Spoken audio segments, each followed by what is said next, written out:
قلنا يا نار كوني بردا وسلاما على إبراهيم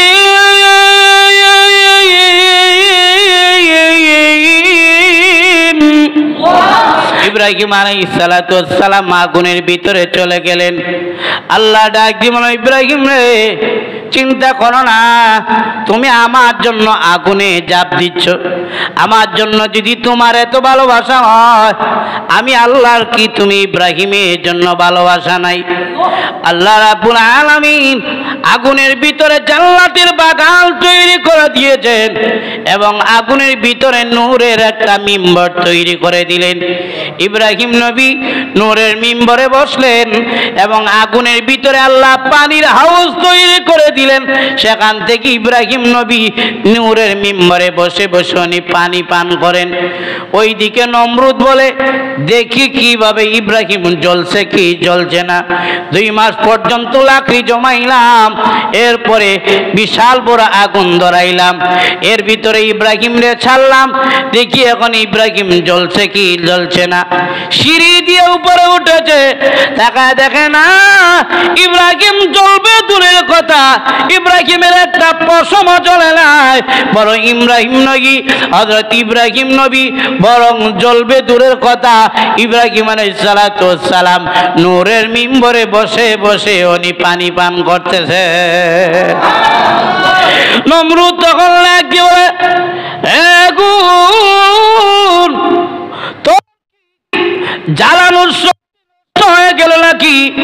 অনেক ঘি দিলাম, অনেক তেল দিলাম, তোকে প্রজ্বলিত করলাম, 2 মাস পর্যন্ত তুই আগুনের পাওয়ার বাড়া দিলাম, তোর কি পাওয়ার নষ্ট হয়ে গেল নাকি? ইব্রাহিমকে কেন তুই জ্বালাস না? আগুন ডাক জীবন, নমরুদ রে, আমার পাওয়ার আছে কিনা নাই ইব্রাহিমকে দিয়ে তুই কেন পরীক্ষা করস? তুই নিজে আয়া দেখস না আমার পাওয়ার আছে কিনা নাই? ইব্রাহিমকে আগুনে দিয়ে কেন তুমি পরীক্ষা করো? তুমি নিজে আয়া দেখো না, তোমার 14 গোষ্ঠী আমি আগুন জ্বালায়া শেষ করে দিব, কিন্তু ইব্রাহিমের একটা পশম জ্বালানোর ক্ষমতা আমার নাই। আলাইকুম ওয়া রাহমাতুল্লাহি ওয়া বারাকাতুহু। আলহামদুলিল্লাহি ওয়া কাফা ওয়া সালামুন আলা ইবাদিহিল্লাযীনা ইসতাফা। أما بعد فأعوذ بالله من الشيطان الرجيم. بسم الله الرحمن الرحيم. قال إني جاعلك للناس إماما قال ومن ذريتي قال لا ينال عهد الظالمين. صدق الله العظيم. الحمد لله. আল্লাহ দরবারে লক্ষ কোটি শুকর যে মহান আল্লাহ রাব্বুল আলামিন আমাদেরকে আল্লাহর ঘর মসজিদের মধ্যে পবিত্র জুমার নামাজ পড়ার জন্য মহান আল্লাহ হাজির হওয়ার তৌফিক দান করেছেন, এই জন্য শুকর আদায় করছি আলহামদুলিল্লাহ। প্রিয় মুসলমান ভাইরা, আজকের জুমায় হযরত ইব্রাহিম আলাইহিস সালাতু ওয়াস সালামকে নিয়ে সংক্ষিপ্ত কিছু আলোচনা করব। হযরত ইব্রাহিম আলাইহিস সালাতু ওয়াস সালাম অত্যন্ত বড় একজন নবী এবং মর্যাদাশীল একজন নবী। হযরত ইব্রাহিম আলাইহিস সালাম, ওনার মর্যাদা সম্পর্কে মহান আল্লাহ রাব্বুল আলামিন কোরআনের এক আয়াতের অংশে বলেন, ইন্নাহু মিন ইবাদিনাল মুমিনিন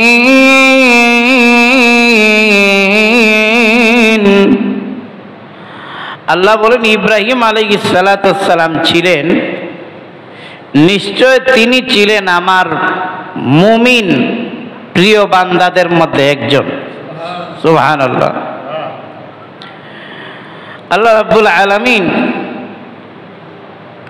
আরেক আয়াতে বলেন তিনি ছিলেন সত্যবাদী একজন নবী। ওয়াজকুর ফিল কিতাবি ইব্রাহিম ইন্নাহু কানা সিদ্দীকান নাবিয়্যা।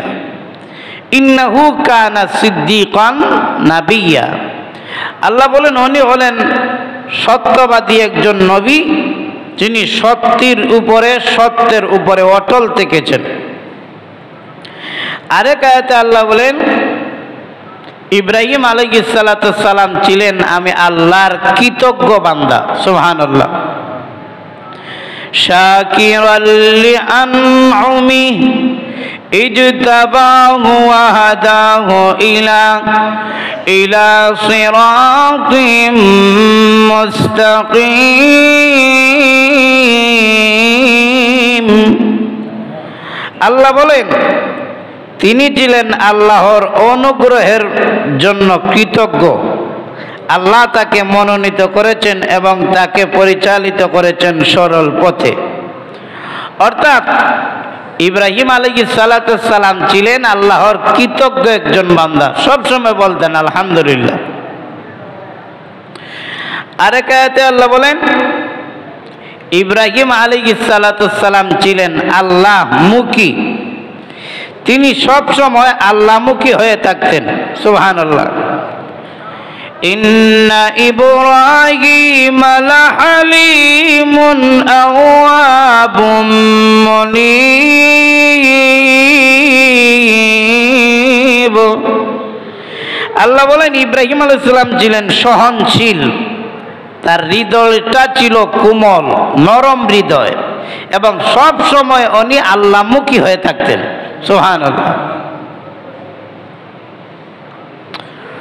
আল্লাহ রাব্বুল আলামিন শুধু তা না, আল্লাহ আরো বলেন ওয়ালাকাদ আতাইনা ইব্রাহিমা রুশদাহু মিন ক্বাবলু ওয়া কুন্না বিহি আলিমিন। আল্লাহ বলেন ইব্রাহিম আলাইহিস সালামকে আমি আল্লাহ সৎ পথের জ্ঞান দান করেছি। সুবহানাল্লাহ। ইব্রাহিম আলাইহিস সালামকে আল্লাহ পাক জ্ঞান দান করেছিলেন, এটা একটা বড় মর্যাদা। শুধু তা না, আল্লাহ রাব্বুল আলামিন আরেক আয়াতে বলেন ইব্রাহিম আলাইহিস সালাম ছিলেন আমি আল্লাহর বন্ধু। সুবহানাল্লাহ। واتخذ الله إبراهيم خليلا।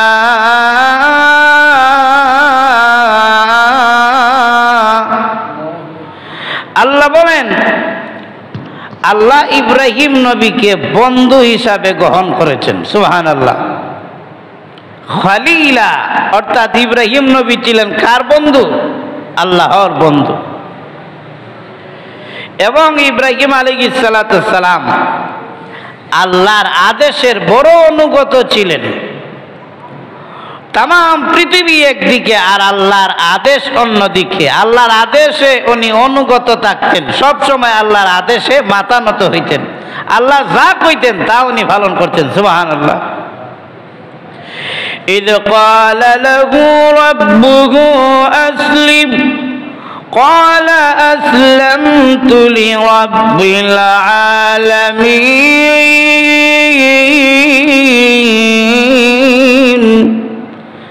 আল্লাহ বলেন ইব্রাহিম নবী ছিলেন আমার অনুগত, তাই যখন আল্লাহ ইব্রাহিম নবীকে বললেন হে ইব্রাহিম নবী তুমি আত্মসমর্পণ করো, মুসলমান হও, তখন তিনি বললেন আসলাম তু আমি মুসলমান হয়ে গেছি। যখন আল্লাহ রাব্বুল আলামিন বলেছিলেন আমি বিশ্ব জগতের প্রতিপালকের প্রতি তুমি আত্মসমর্পণ করো অর্থাৎ মুসলমান হও, বলতে দেরি হয়েছে, তিনি বলেন আমি মুসলমান হয়ে গেছি। সুবহানাল্লাহ। ইব্রাহিম আলাইহিস সালাম ছিলেন আল্লাহর নির্বাচিত একজন বান্দা। মানে আল্লাহ নির্বাচন কইরা, আল্লাহ যাচাই বাছাই করে ইব্রাহিম নবীকে আল্লাহ এই দুনিয়াতে পাঠাইছেন। অর্থাৎ ইব্রাহিম নবী ছিলেন আল্লাহর অসংখ্য নবীদের মধ্যে থেকে উনি একজন প্রিয় নবী। তার অন্তর ছিল বিশুদ্ধ, নিষ্কুশ। তার অন্তরের ভিতরে কোনো এই কাঁচরা ছিল না। উনি বিশুদ্ধ অন্তরে আল্লাহরে ডাকতেন, আল্লাহর কথা তিনি মেনে নিতেন। শুধু তা না, ইব্রাহিম নবী এমন একজন নবী, আল্লাহ যা পরীক্ষা করেছেন সকল পরীক্ষায় ইব্রাহিম আলাইহিস সালাতু ওয়াস সালাম পাস করছেন। আল্লাহ রাব্বুল আলামিন ইব্রাহিম আলাইহিস সালাতু ওয়াস সালামকে অসংখ্য গণিত পরীক্ষা করেছেন। এই জন্য আল্লাহ বলেন ইব্রাহিম আলাইহিস সালাতু ওয়াস সালাম সকল পরীক্ষার মধ্যে পাস করছেন। তাই মহান আল্লাহ বিশ্বের সমস্ত নবী রাসূলগণের নেতৃত্ব মহান আল্লাহ তাআলা, মহান আল্লাহ হযরত ইব্রাহিম নবীকে দিয়েছিলেন। ইব্রাহিম নবী হয়েছেন সকল নবীগণের বাবা। সুবহানাল্লাহ। এজন্য আল্লাহ রাব্বুল আলামিন ইব্রাহিম নবী সম্পর্কে বলছেন, মিল্লাতা আবিকুম ইব্রাহিম ওয়া সাম্মাকুমুল মুসলিমিন। মিল্লাতা আবিকুম ইব্রাহিম, ইব্রাহিম আলাইহিস সালাতু ওয়াস সালাম হলেন মুসলিম মিল্লতের বাবা, মুসলমানদের বাবা হলেন ইব্রাহিম আলাইহিস সালাম। ওনার যুগ থেকে নাম করা হয়েছে আমাদের নাম মুসলিম। ইব্রাহিম নবীর যুগ থেকেই আমাদের নাম কি করা হয়েছে? মুসলিম। তিনি মুসলমান ছিলেন। ইব্রাহিম আলাইহিস সালাতু ওয়াস সালাম ওনার বংশের মধ্যে মহান আল্লাহ রাব্বুল আলামিন অসংখ্য অগণিত নবী রাসূলগণ পাঠাইছেন। এর মধ্যে আমার আপনার নবীকে মহান আল্লাহ তাআলা ইব্রাহিম আলাইহিস সালাতু ওয়াস সালামের বংশের মধ্যে পাঠাইছেন। সুবহানাল্লাহ।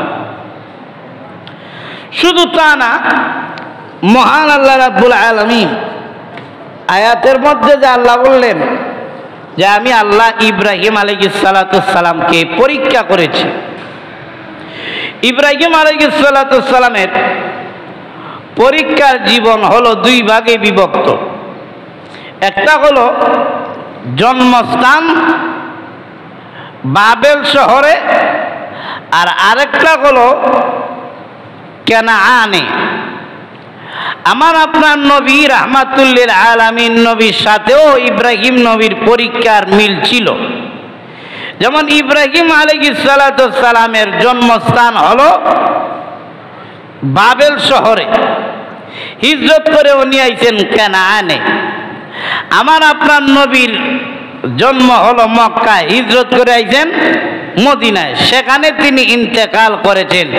হযরত ইব্রাহিম আলাইহিস সালাতু ওয়াস সালামও বাবেল শহর থেকে কেনানে আইছেন, এখানে তিনি মারা গেছেন। তো নবীর জীবনের সাথে ইব্রাহিম নবীর একটা মিল আছে। কেন? ইব্রাহিম আলাইহিস সালাতু ওয়াস সালাম হলেন আমাদের নবীরও বাবা, মিল্লতে ইব্রাহিম। তো ইব্রাহিম আলাইহিস সালাতু ওয়াস সালাম বাবেল শহরের মধ্যে উনি অনেক পরীক্ষার মধ্যে উত্তীর্ণ হয়েছেন। বাবেল শহরের বাদশা ছিল নমরুদ। সে জানতে পারল যে ইব্রাহিম নামে একটা ছেলে অথবা এমন একটা ছেলে এই দুনিয়ার মধ্যে আসবে যেই ছেলে নমরুদের বাদশাহী কেড়ে নিবে এবং নমরুদের বাদশাহী থাকবে না এই ছেলের কারণে। এই খবর পায়া নমরুদ আইন জারি করে দিল যে কোনো পুত্র সন্তান জন্মগ্রহণ করতে পারবে না, পারলেই যদি পুত্র সন্তান জন্মগ্রহণ করে সাথে সাথেই হত্যা করা হবে। নাউযুবিল্লাহ। এই আইন করলো। আল্লাহ রাব্বুল আলামিন তার পয়গম্বর ইব্রাহিম আলাইহিস সালাতু ওয়াস সালামকে এই দুনিয়াতে পাঠাবেন। এখন কে আটকাতে পারবে? কেউ তো তা আটকাতে পারবে না। ইব্রাহিম আলাইহিস সালামকে মহান আল্লাহ পাহাড়ের এক চূড়ার মধ্যে ইব্রাহিম আলাইহিস সালাম এই দুনিয়াতে আসলেন।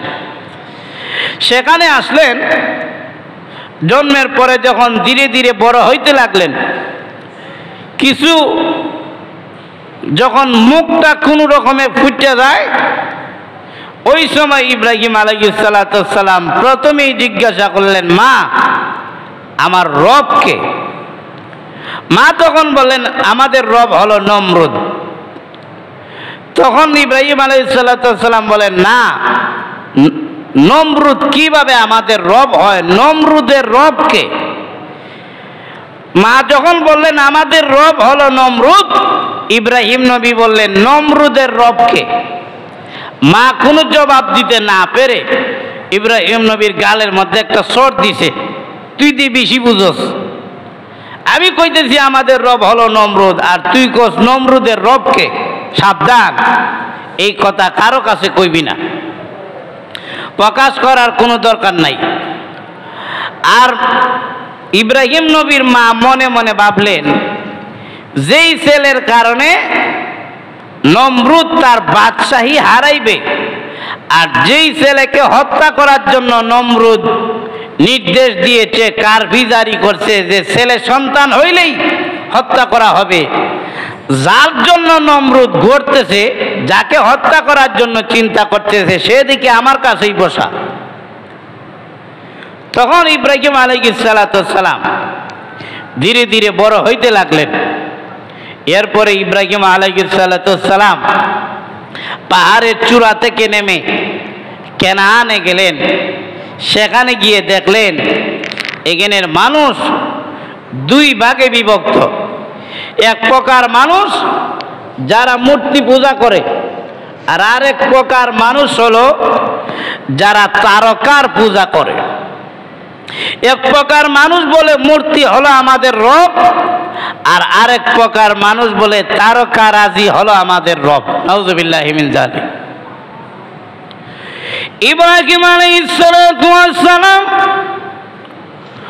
অনেক পাহাড়ের উঁচু পাহাড়ের টিলার মধ্যে চলে গেলেন।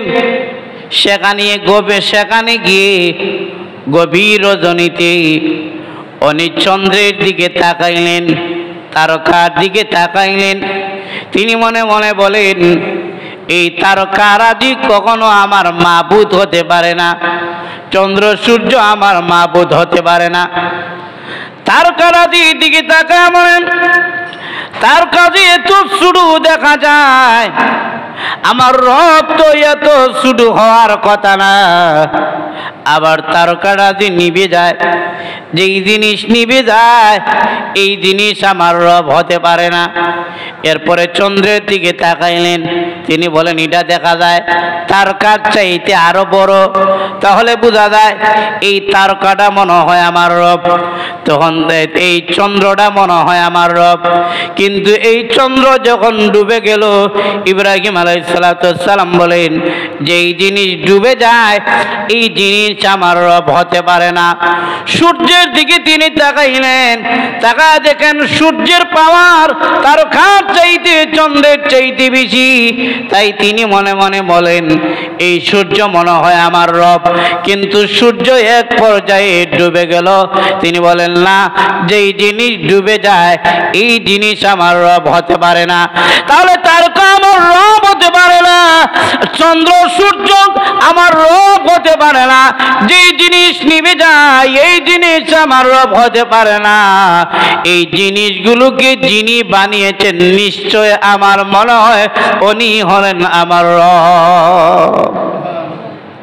তখন তিনি বললেন, আল্লাহ আপনি আমারে রাস্তা দেখান। আল্লাহ পাক কোরআনে বলেন, আমি আল্লাহ ইব্রাহিম নবীকে তার রবের পরিচয় দিয়ে দিলাম। সুবহানাল্লাহ। তারকা আমার রব নয়, চন্দ্র আমার রব নয়, সূর্য আমার রব নয়, এগুলো যিনি বানাইছেন তিনি হলেন আমার রব। সেই রবের নাম কি? ইয়া আল্লাহ, আস্তে কইতেছেন, জোরে কোন না, সেই রবের নাম কি? আল্লাহ। ইব্রাহিম আলাইহিস সালাম এখন তার কওমের লোকদেরকে দ্বীনের দাওয়াত দেওয়া শুরু করে দিয়েছেন।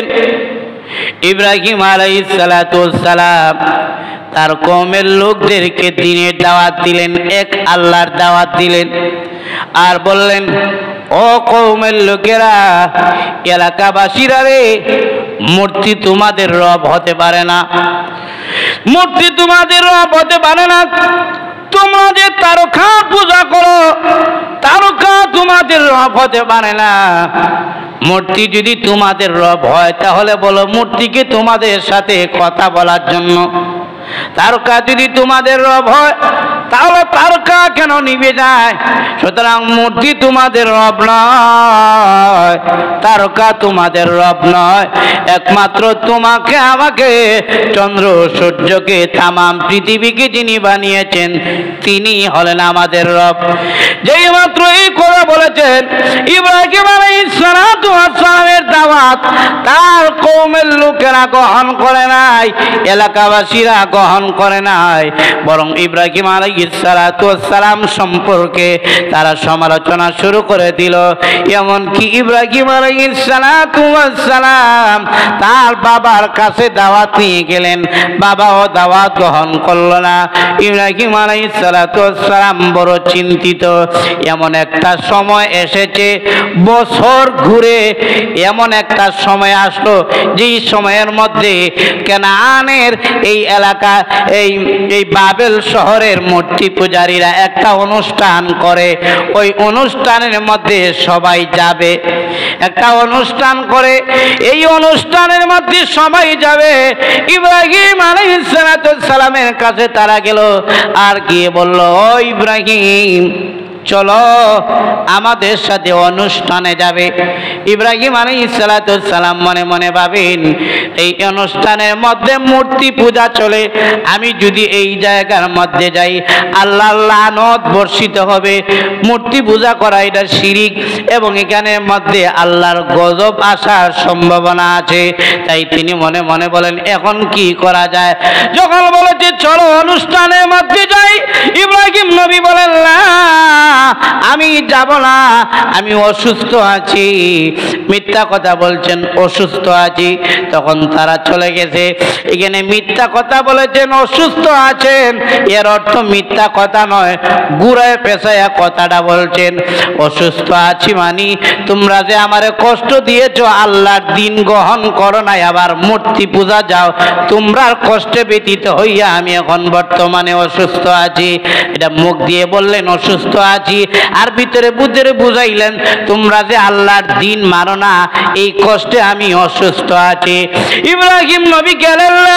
আর ইব্রাহিম আলাইহিস সালাতু ওয়াস সালামের কওমের লোকেরা যখন, সমস্ত এলাকাবাসীরা যখন চলে গেছে অনুষ্ঠানে, ইব্রাহিম আলাইহিস সালাতু ওয়াস সালাম মন্দিরের ভিতরে ঢুকে একটা কুড়াল নিয়ে সমস্ত মূর্তিগুলোকে ভেঙে খান খান করে, বড় মূর্তিটার উপরে বড় একটা মূর্তি ছিল সেটাকে তিনি ভাঙলেন না, বড় মূর্তিটার উপরে কুড়ালটারে রেখে দিয়েছেন, আর উনি চলে গেছেন। যখন সবাই অনুষ্ঠান শেষ করে আসলো, এসে মন্দিরের ভিতরে ঢুকলো, মন্দিরের ভিতরে তাকায় দেখে সমস্ত মূর্তি ভেঙে খান খান হয়ে গেছে, আর বড় মূর্তিটার কাঁধের মধ্যে কুড়াল আছে। এখন তারা মনে মনে হয় এই কাজ ইব্রাহিম করছে।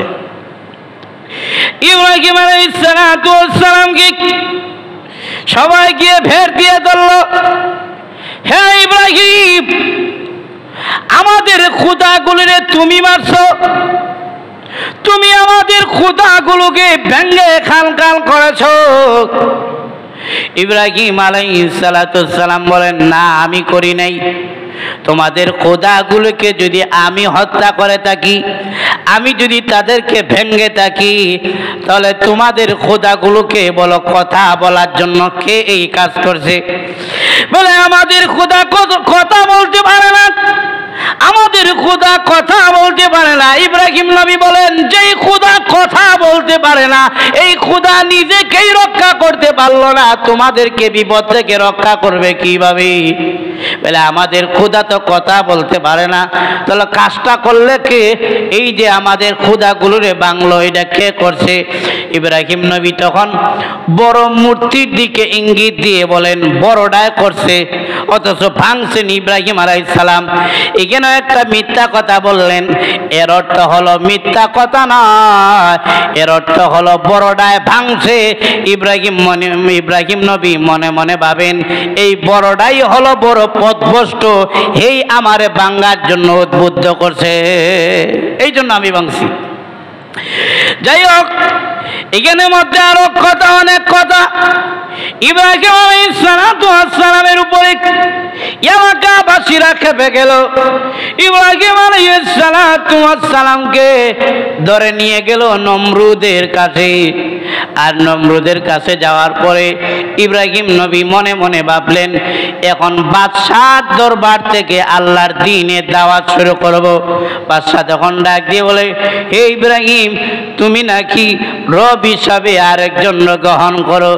ইব্রাহিম আলাইহিস সালাম বলেন, না, আমার রব হলেন আল্লাহ। নমরুদ বলেন, তোমার রব আল্লাহ হতে পারে না, আমারে কি পছন্দ হয় না? ইব্রাহিম নবী বলেন, তোমাকে আমাকে তামাম পৃথিবীর মানুষদেরকে তামাম পৃথিবী যিনি বানিয়েছেন তিনি হলেন আমার রব। এমনি ইব্রাহিম আলাইহিস সালামের কথা ওই নমরুদ সহ্য করতে পারল না। ইব্রাহিম আলাইহিস সালামকে আগুনে দেওয়ার জন্য 30 হাত উঁচাওয়াল 2 মাস পর্যন্ত সেখানের মধ্যে লাকড়ি জমা করে আগুন ধরায় দিল। এই মুহূর্তে আগুন ধরায় দিয়েছে, আগুনের লেলিহান জিহ্বা চতুর্দিকে ছড়ে গেছে। 2 মাস পর্যন্ত লাকড়ি জমাইছে এবং 30 হাত উঁচুয়াল এমন বিশাল আগুন, এগুলোর মধ্যে ইব্রাহিম আলাইহিস সালামকে ছেড়ে দিবে। হযরত ইব্রাহিম আলাইহিস সালামকে ছেড়ে দেওয়ার জন্য উঁচা একটা এই সিঁড়ি বানলো। এই সিঁড়ির উপরে ইব্রাহিম নবীকে তুলল এবং ইব্রাহিম আলাইহিস সালামকে আগুনে ফেলে দেওয়ার জন্য উলঙ্গ করে দিয়েছে। যেরকম না, নাউযুবিল্লাহ। আল্লাহ ডাকলেন, ও জিবরাইল, আমার বন্ধু ইব্রাহিম আলাইহিস সালাম আমার দ্বীনের জন্য, ইসলামের জন্য, রক্ষার জন্য আগুনের মধ্যে ঝাঁপ দিচ্ছে, তার শরীর থেকে কাপড় সরা নিয়েছে। ও জিবরাইল, যাও তাড়াতাড়ি জান্নাত থেকে আমার ইব্রাহিমের জন্য কাপড় নিয়ে যাও, আর জান্নাতি কাপড় আমার ইব্রাহিমের শরীরের মধ্যে পরায়া দাও। যাও, যে ইব্রাহিম আমি আল্লাহর দ্বীনের জন্য এত কষ্ট করতেছে, জান্নাতি কাপড় তার শরীরের মধ্যে পরায়া দাও। ইব্রাহিম আলাইহিস সালামকে নমরুদ আগুনের মধ্যে ফেলে দিয়েছে। আগুনে যখন পড়ে গিয়েছেন, আল্লাহ তাআলা দিয়ে বলেন, কুল্লা ইয়া নারু কুলি বারদাও ওয়া সালামান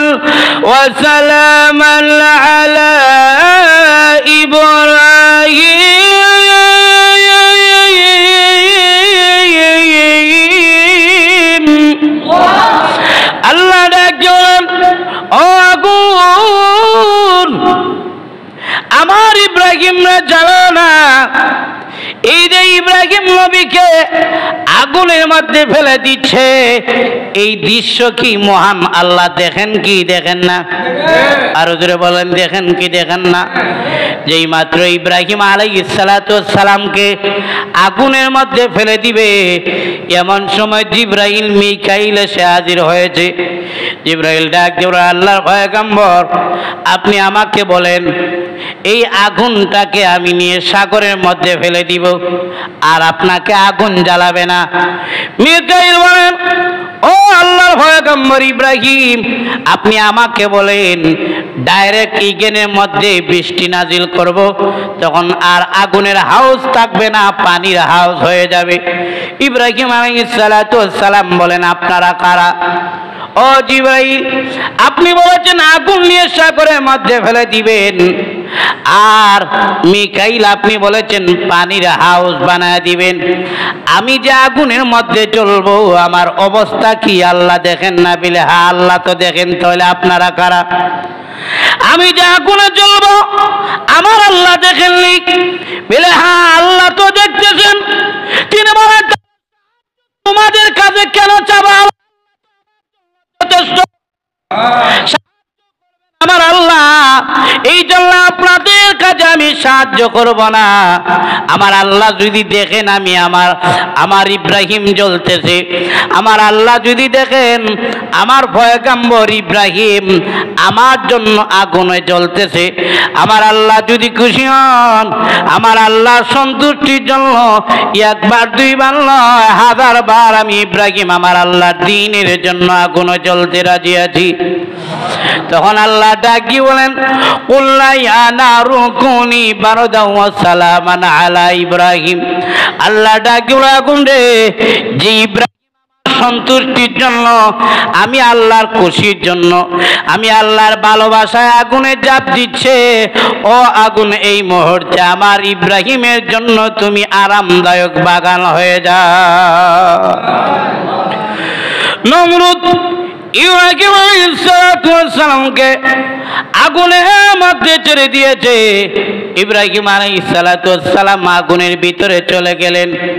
আল্লাহ ডাক দিয়ে বলল ইব্রাহিম রে, চিন্তা করো না, তুমি আমার জন্য আগুনে জাপ দিচ্ছ। আমার জন্য যদি তোমার এত ভালোবাসা হয়, আমি আল্লাহর কি তুমি ইব্রাহিমের জন্য ভালোবাসা নাই? আল্লাহ রাব্বুল আলামিন আগুনের ভিতরে জান্নাতের বাগান তৈরি করে দিয়েছেন এবং আগুনের ভিতরে নূরের একটা মিম্বর তৈরি করে দিলেন।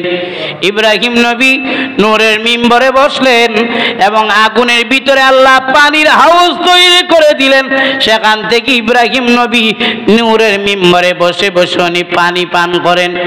ওইদিকে নমরুদ বলে দেখি কিভাবে ইব্রাহিম জ্বলছে কি জ্বলছে না। 2 মাস পর্যন্ত লাকড়ি জমাইলাম, এরপরে বিশাল বড় আগুন ধরাইলাম, এর ভিতরে ইব্রাহিম রে ছাড়লাম, দেখি এখন ইব্রাহিম জ্বলছে কি জ্বলছে না। সিঁড়ি দিয়ে উপরে উঠেছে, তাকায় দেখে না ইব্রাহিম জ্বলবে দূরের কথা, ইব্রাহিমের একটা পশমও জ্বলে নাই। বরং হযরত ইব্রাহিম নবী বরং জ্বলবে দূরের কথা, ইব্রাহিম আলাইহিস সালাম নূরের মিম্বরে বসে বসে উনি পানি পান করতেছে। নমরুদ তখন লাগছে বলে আগুন তো জ্বালানোর হয়ে গেল নাকি? অনেক ঘি দিলাম, অনেক তেল দিলাম, তোকে প্রজ্বলিত করলাম, 2 মাস পর্যন্ত তুই আগুনের পাওয়ার বাড়া দিলাম, তোর কি পাওয়ার নষ্ট হয়ে গেল নাকি?